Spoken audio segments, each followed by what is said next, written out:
Hi, Gabby. Good afternoon. Hi, Sir John.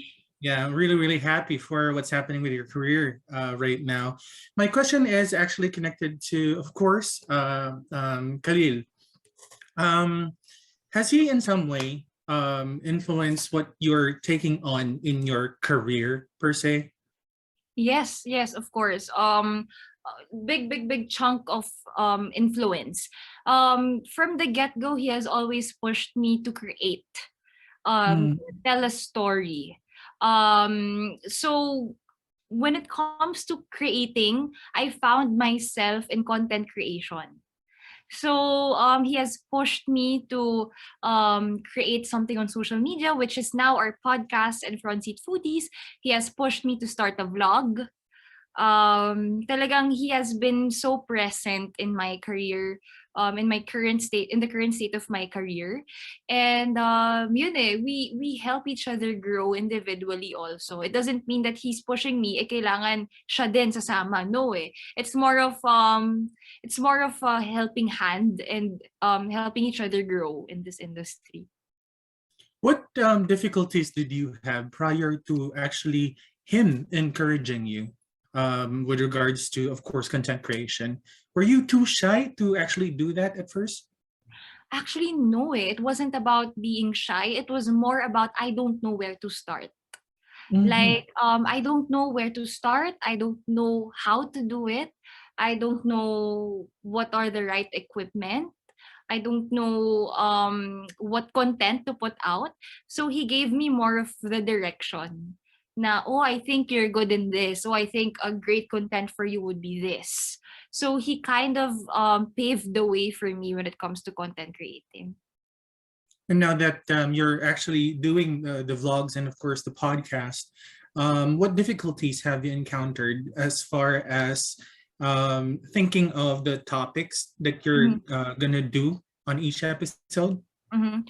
Yes, that's also a difficult aspect when it comes to podcasting. Every episode, because it's really, every topic for the episode, because it's really crucial. Eh. Mhm. You have to be responsible on what to put out there. You have to be responsible when it comes to your words. But besides that, it's also hard. Siguro the behind the scenes, the behind since we are a two-man team. We Khalil sets up everything. We have a three cam for our podcast and our Mhm. mics. We have an individual mics then, and an individual recorder. So he's in charge of all the technical side, and I'm in charge of the banners, the posters. So it's really a two-man team. So it's more on helping hand in hand. It's a give and take kind of passion project. So at the same time, we are also enjoying. Kaya we're not burnt out eh. Kasi Mhm. we enjoy. As far as editing goes, who actually rules? Like, are you more ruthless than Khalil in taking out, content that's not fit for a particular episode? Siguro, when it comes to editing naman, we have an editor kasi all we do is just to revise it and to pinpoint what to put out there and what not to put out there.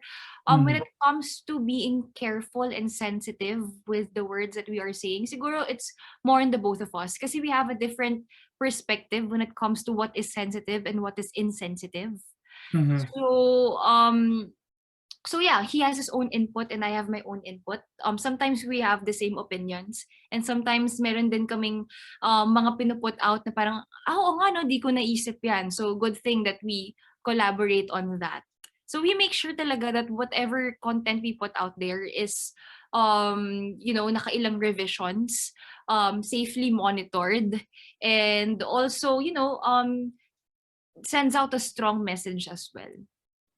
I know you guys are like taking it easy as far as your relationship is concerned, but have you ever talked about it? Getting Marriage. married? Mm-hmm.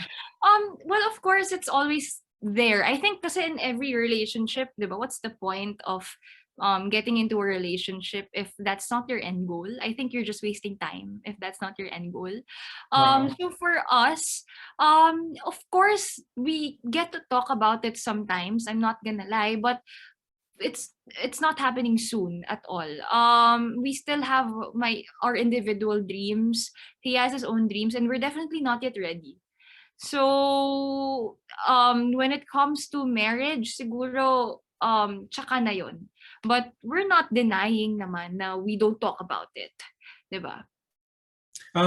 With regards to Khalil, how was he prior to you getting into a relationship? And how do you think he has changed now?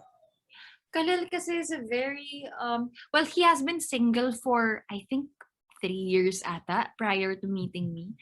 So, when I met him, he's more of a shy, very introvert and very soft spoken. He doesn't thrive well when it comes to social events. Mhm. Kasi ako naman, on the other hand, I'm a social butterfly. I can easily talk to people. I can make friends, 'di ba, easily. So siguro that helped him also, I guess. Prior to meeting him kasi, he has his ano ang dami niyang anxiety sa ulo niya, ang dami niyang he overthinks a lot whenever he tries to approach a person. Now, he's more flexible. He has more confidence when it comes to social events. So, yun naman. Vice versa naman, he also helped me through a lot of difficulties when it comes to trying to sit down and to listen. He taught me how Mhm. to listen. And I Right. taught I taught him how to talk. Parang ganon. All right. Actually, I had a chance to interview him like a couple of years ago during a Regal set visit. Mhm. During that time, I felt that he wasn't aware that he was actually good looking. Did you have that impression of him as well? Alam mo, I feel like that aspect made me fall in love with him even more. He's Uh, not the type of guy who who thinks of himself as very guapo. He's not. mhm. Sometimes I really have to tell him, "No, yung guapo mo today, ah," and he appreciates that. Pero he doesn't. He's not conscious of his look. He's not vain, and he just prefers to be low key. All right. Can't wait to see more things from you guys. Congratulations again on signing up with JMA again, Gabby. Have a Thank wonderful you. afternoon. Bye. Thank you, Sir John.